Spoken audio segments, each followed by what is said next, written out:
la modificación introducida en el sentido de que no hubiese ocupado el mismo puesto de trabajo anteriormente en esa empresa. Hay que matizar que esa duración anterior haya tenido un año o haya sido menos. En todos los casos se queda reducida, o sea, queda eliminada la duración de un año, aunque la duración anterior, por ejemplo, haya sido de 3 meses. Dice, espera, ahora creo que estoy buscándolo, no podrá establecerse un periodo de prueba cuando el trabajador haya ya desempeñado las mismas funciones con anterioridad en la empresa bajo cualquier modalidad de contratación. No establece un plazo. Bajo cualquier modalidad. Es decir, incluso habiendo trabajado durante un periodo inferior a ese periodo de prueba legal, también quedaría excluido el resto del periodo de prueba. No especifica. En las diferentes enmiendas que ha habido se ha ido apareciendo un poco de todo. Habrá que ver. En principio hay un argumento jurídico detrás de eso. Efectivamente, entonces puede tener un trabajador con un mes de contrato y le haces un periodo de prueba de 11 meses. Ahí hay un cauce, pero bueno, habría que verlo. No matiza la duración del tiempo que haya podido estar contratado. No.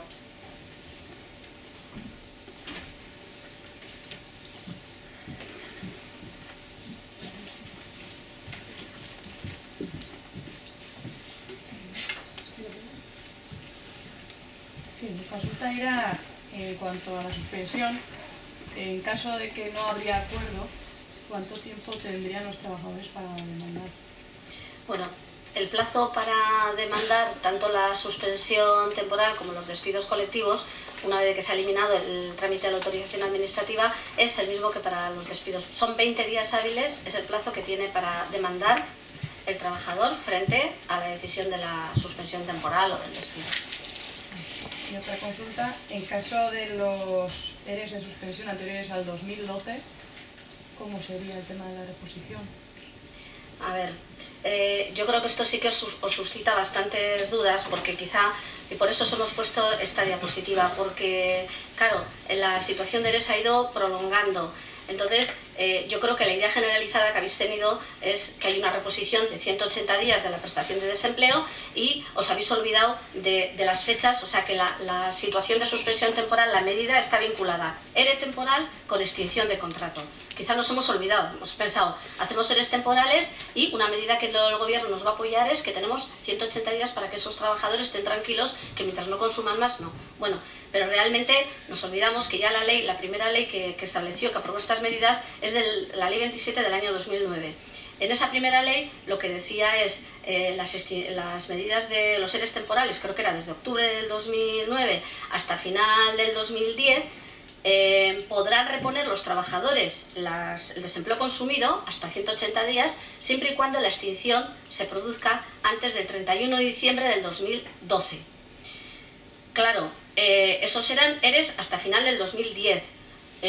Luego la ley 35 también lo que hizo fue decir hasta el 2011 los EREs que se hayan iniciado, que se hayan hecho hasta el 31 de diciembre del 2011, la fecha de extinción se mantiene la del 31 de diciembre del 2012, con lo cual todos los EREs que hayáis hecho antes del 31 de diciembre del 2012, todos sean en el 2009, en el 2010, en el 2011, todos, si no hay una extinción que se produzca antes de que finalice este año, ese desempleo no se repone, con lo cual, pues imaginaros que habéis tenido un par de EREs en este periodo, hasta el 31 de diciembre del 2011, se han consumido 140 días de desempleo, en enero del 2012 o a partir de enero de este año habéis hecho algún nuevo ERE y si la extinción del contrato se produce ya entrado el año 2013, pues solo al trabajador solo se le van a reponer si tenía 140 días consumidos de desempleo hasta el 31 de diciembre del 2011, esos 140 días estarán consumidos. A partir de enero del 2012, que se han consumido 20, 30, 40, si la extinción se produce antes del 31 de diciembre del 2013, en ese caso, esos sí que se van a reponer. Pero todo el desempleo consumido antes del 31 de diciembre del 2011, tener clara que la fecha para la extinción y para la reposición es 31 de diciembre del 2012. Los EREs que hayáis hecho a partir del 1 de enero del 2012, en ese caso la reposición de ese, pero exclusivamente de ese ERE, hasta el 31 de diciembre del 2013. ¿Y si hay un ERE que empezó el año pasado y termina este año y consume los 2 años? A ver, lo que tenéis que tener en cuenta son los EREs presentados. Si el ERE está presentado, aunque acabe en este año, pero el ERE es de antes del 31 de diciembre del 2011, con lo cual, si no se produce la extinción antes de que finalice este año, lo mismo, te quedas sin ese... Pero si finaliza este año, recuperas. Si la extinción se produce antes de que acabe este año, entonces sí recuperas. Tiene que haber un periodo... A ver, si ha habido un ERE anterior, por ejemplo, entre el 2009 y el 2010, a la persona se le extingue, por ejemplo, el 30 de junio. ¿De qué año? De este año. En ese caso repone las prestaciones. O sea, en ese caso tendría derecho a reponer hasta el límite de los 180 días. Ojo, que tampoco son todos los días que hayas consumido. O si has consumido menos te dan 180. No, lo que hayas consumido con el tope de 180 días. Eso es. Al trabajador se le parte el desempleo. Imagínate, que tiene cotizados unos años antes del 2009. Ya, ¿quieres decir cómo va recuperando? ¿Te estás refiriendo? Eso, recuperaría a partir del 2009, entiendo, ¿no? Estamos hablando de la reposición. Sí. No, eso es... Eso es. Estás hablando quizá por eso. Otra cosa es el derecho de opción. El derecho de opción es otro mecanismo distinto al desempleo. Una cosa es la medida de la reposición de la prestación, que es tal como lo estamos ahora mismo lo hemos dicho. Otra cosa es otras preguntas que también nos soléis plantear. Vale, eso es una cosa, la reposición, me repondrán, no me repondrán en función de las fechas. Pero ¿qué pasa con las cotizaciones que una persona va generando paralelamente al ERE que está soportando el consumo del desempleo? Mientras no se produzca un periodo de actividad laboral entre que finaliza un ERE y se inicia el siguiente, no se produce un periodo de actividad laboral de más de 12 meses, siempre estaremos consumiendo el desempleo, el derecho a la prestación del que partimos desde el inicio. En el momento, y esas otras cotizaciones que vamos realizando paralelamente a las situaciones de los EREs, se quedan ahí, es una bolsa que va acumulando, pues lo que vaya acumulando. En el momento en el que tuviéramos una cotización entre ERE y ERE superior a 12 meses, será cuando podemos ejercitar el derecho de opción y decir, bueno, ¿qué me conviene?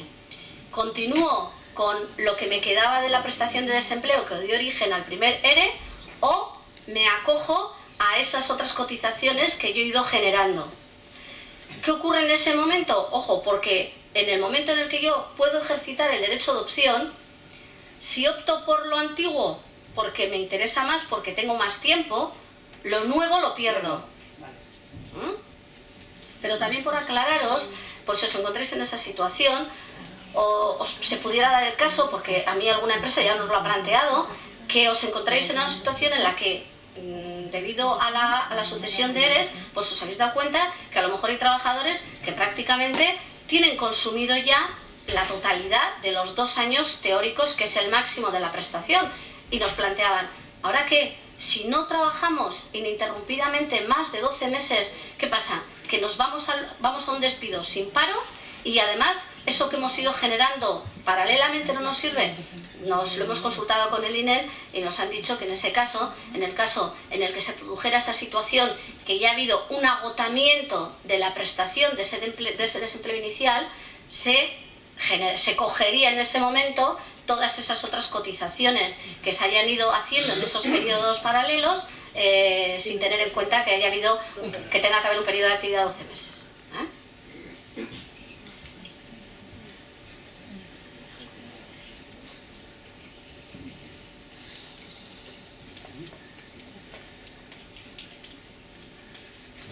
Yo, como no os animáis a preguntar, una bonificación que antes no la he mencionado y como veo que hay personas del sector del turismo, la reforma contempla una bonificación específica es una medida de apoyo a la prolongación del periodo de actividad a los trabajadores con contratos fijos discontinuos en los sectores de turismo, comercio vinculado al mismo y la hostelería. Hay una la redacción no es del todo clara, pero establece una bonificación del 50% de las cuotas de contingencias para los meses de marzo y para los trabajadores discontinuos que estén de alta en los meses de marzo y noviembre.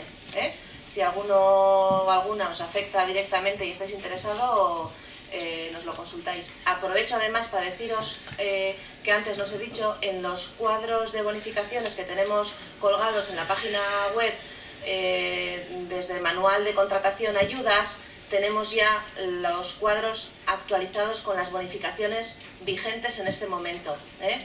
Antes, con las vigentes para que sean susceptibles de aplicación a nuevas contrataciones, y tenéis también las bonificaciones vigentes que vengan de normativa anterior, pero que han perdurado su vigencia, pero que el resto sabéis que no las podemos seguir aplicando. Sí, hola. Yo quería preguntar sobre los despidos improcedentes cuando son acordados entre las partes. Este nuevo problema, digamos, que puedan tributar. Pregunta, ¿qué procedimiento hay que seguir para evitar esa tributación y desde cuándo corremos el riesgo de que nos pegue el palo la Hacienda Pública? A ver, el riesgo se corre con los acuerdos de improcedencia posteriores a la entrada en vigor de la ley del 7 de julio, o sea, a partir del 8 de julio. La ley lo que ha hecho es validar la exención de todos los reconocimientos privados, por decirlo de alguna manera, que se han producido desde febrero del 2012 hasta el 7 de julio. Y así, en su contrario, os decíamos, lo que deja claro es que a partir de ahora, en principio, en territorio común, la exención solamente podrá venir por un reconocimiento ante el SMAC o sentencia judicial. Aquí no tenemos la certeza, pero ya os hemos dicho que en Vizcaya ya hay una respuesta oficial de la Diputación Foral de Vizcaya a nuestros compañeros de CEBEC, que les dicen que efectivamente van a seguir el mismo tratamiento, que esos acuerdos privados de improcedencia no van a ser exentos, aunque estén por debajo del límite, salvo que acudamos al SMAC. No tenemos seguridad qué es lo que va a ser aquí, pero lo hemos consultado también con otros compañeros, algunos directamente sí o sí conciliación para evitar cualquier tipo de duda, porque sabéis que la empresa asume ahí una responsabilidad, pero no todo el mundo lo ve de la misma manera. Garantía de seguridad 100% desde luego ante el SMAC. Y el SMAC se va allí, está en la calle San Bartolomé, dan una cita aproximadamente en un plazo de 15 días y podéis validar, por decirlo de alguna manera, ese tipo de acuerdos. De todas formas, yo creo que este tema sí que os puede generar inquietud, y a nosotras, bueno, nos ha preocupado y hemos hecho pues gestiones con otros compañeros, con otros despachos, para ver un poco qué estaba pasando, ¿no? Realmente al final sí que hemos visto al final que desde luego aquí en Guipúzcoa no había, en Guipúzcoa no había ninguna intención de entenderlo de una manera distinta. Es decir, en Guipúzcoa parece que la Hacienda Foral tenía claro que no cambiaba nada, es decir, que la reforma de febrero no cambiaba nada, y que igual que antes se venían haciendo los reconocimientos de procedencia de la manera en que lo estábamos haciendo de forma privada y la indemnización estaba exenta, que no había esa necesidad de ir al SMAC. Pero parece que ha habido un movimiento por parte de los despachos, pues no sé si probablemente interesados también en que se obligara de alguna forma a ese trámite del SMAC, y ese movimiento pues parece que es el que ha hecho que en este trámite parlamentario en la ley se introduzca esta disposición transitoria.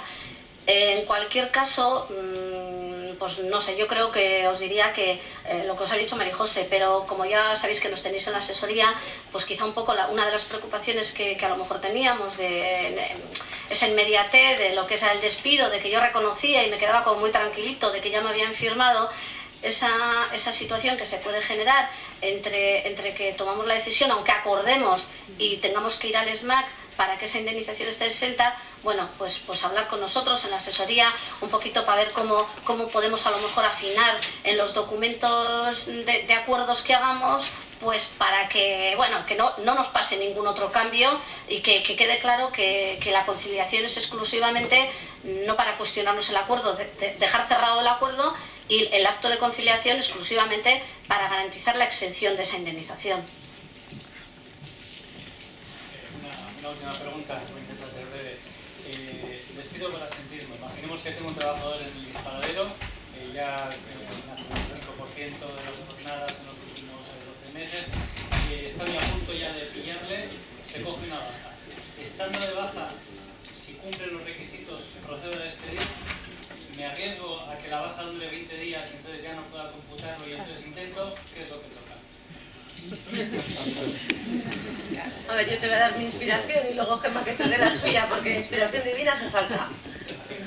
Pues habrá que ver qué dice un juez, porque efectivamente si esa baja puede durar más de 20 días y efectivamente ya no computa, ahora, si cumple los requisitos antes de que él se coja una baja, entiendo, tú a un trabajador que está de baja le puedes despedir legalmente, y si él ya cumple previamente a esa baja los días del despido, yo entiendo que puedes seguir para adelante. Ahora, si necesitas los días de esa baja, entonces no, porque efectivamente no sabes si va a cumplir los 20 días o no. A ver, inspiración, la rubia. No, yo estoy de acuerdo, ¿eh? Lo único, quizá antes, una cosa también que nos cuestionamos, la redacción, habéis visto en la diapositiva que aparece redactado como dos opciones para el despido objetivo: el 20% en 2 meses consecutivos ligado al asentismo individual del trabajador, o el 25% en 4 discontinuos. Lo hemos puesto así porque la redacción textual nos lleva a pensar que hay esas dos opciones, pero nos ha generado la duda, y también lo hemos oído otros compañeros, nos ha generado la duda.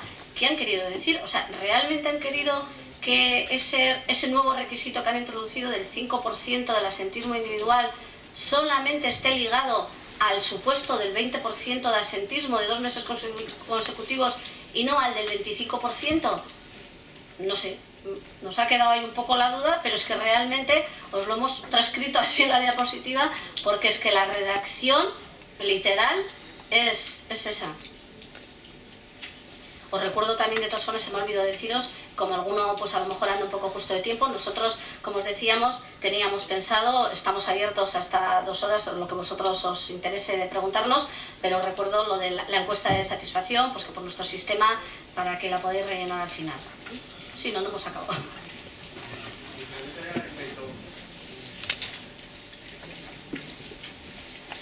Respecto a las bonificaciones, a la supresión de las bonificaciones, has comentado que una de las que se suprimen es la de personal investigador, ¿no?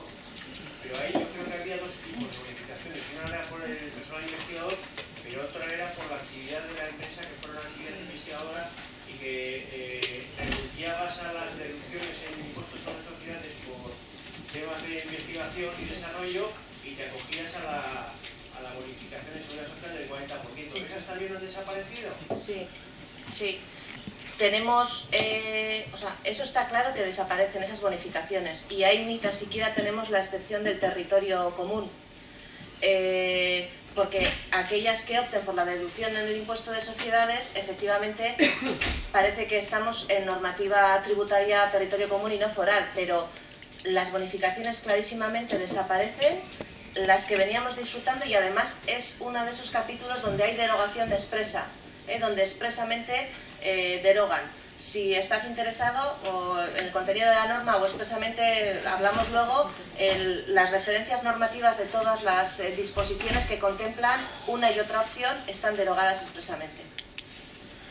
Sí, lo que pensamos es que, porque las dos que se derogan son, teníamos la duda de si sería, como realmente estas bonificaciones estaban vinculadas a, era una opción entre la deducción en el impuesto de sociedades, y había 2 normas implicadas en esta derogación. Estaba implicada la normativa, la norma de la bonificación, la de seguridad social, y la del impuesto.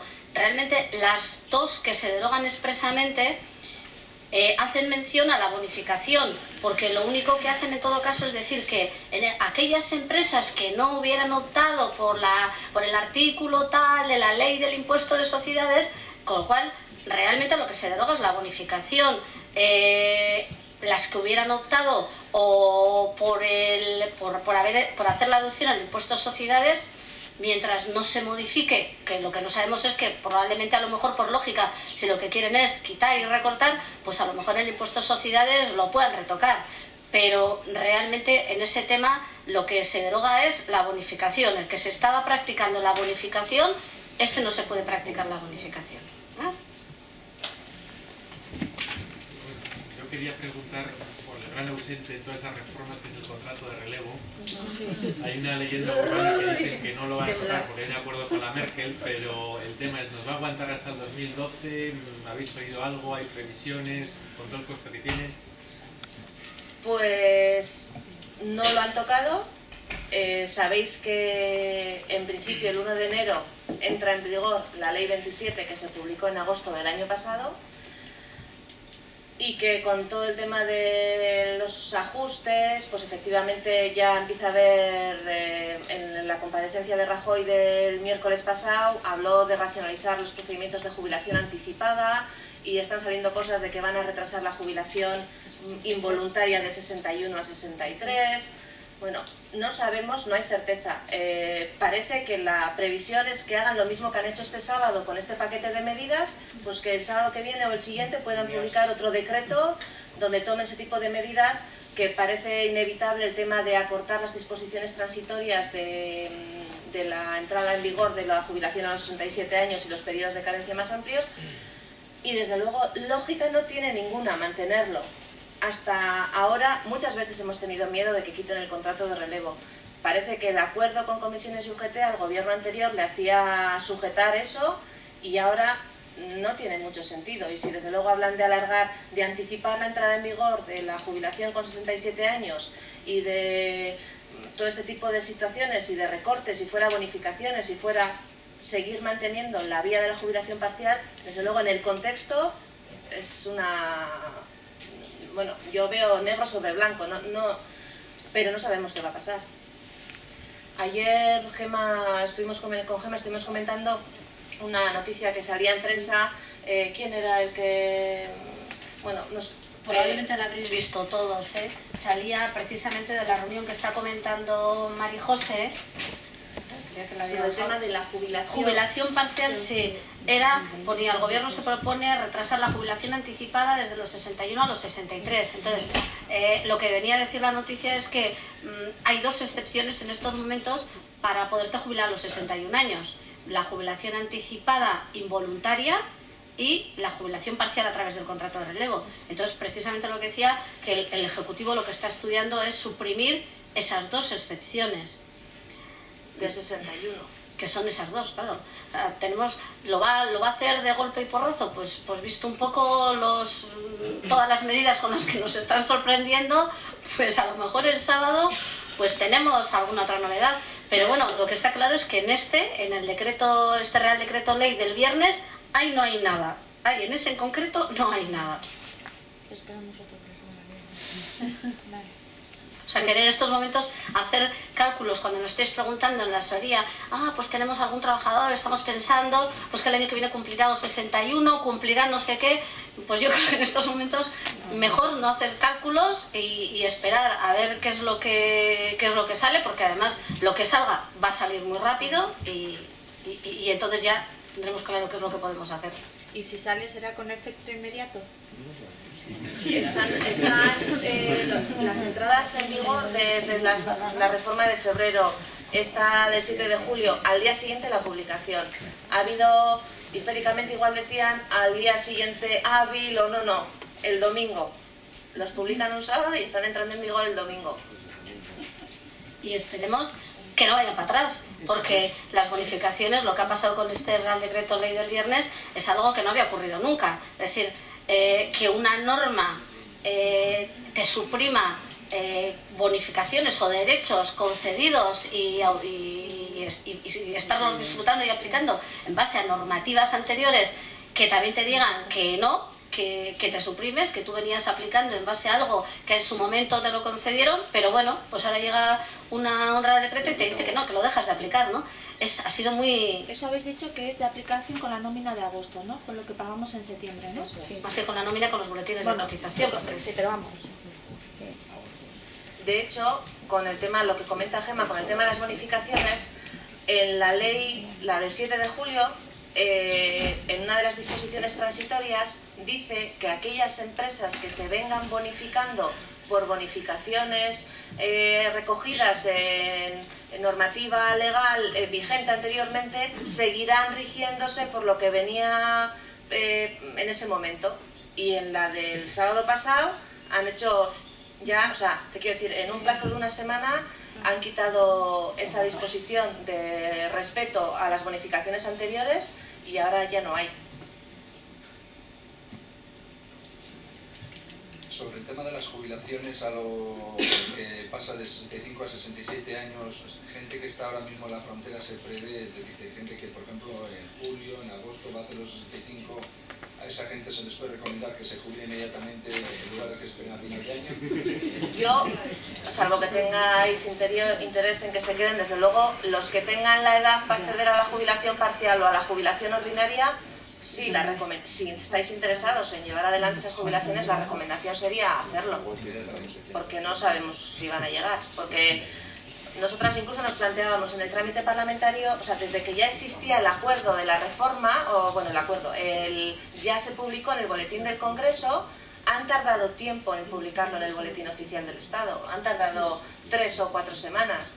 Entonces decíamos, ¿qué van a hacer? ¿Publicarlo en agosto, que estamos todos medio con un ojo para allí y otro para acá? O pues igual con el tema de la jubilación hacer algo parecido. También el año pasado lo publicaron en agosto, el día 2 de agosto.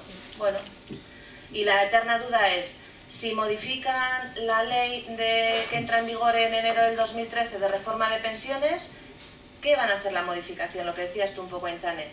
¿Modifico esta ley y entrará en vigor a la vez el 1 de enero? ¿O modifico y ya entra en vigor lo que modifico? Pues puede pasar de todo.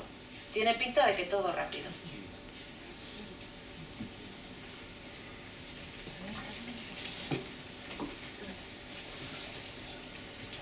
Bueno, en cualquier caso, deciros como siempre, sabéis que nos tenéis a vuestra disposición, que muchas de las cosas que hemos comentado aquí, pues bueno, pues os ayudaremos pues para aclararos y para que cada uno de vosotros nos planteéis cualquier cosa. Y gracias por estar. Hasta luego.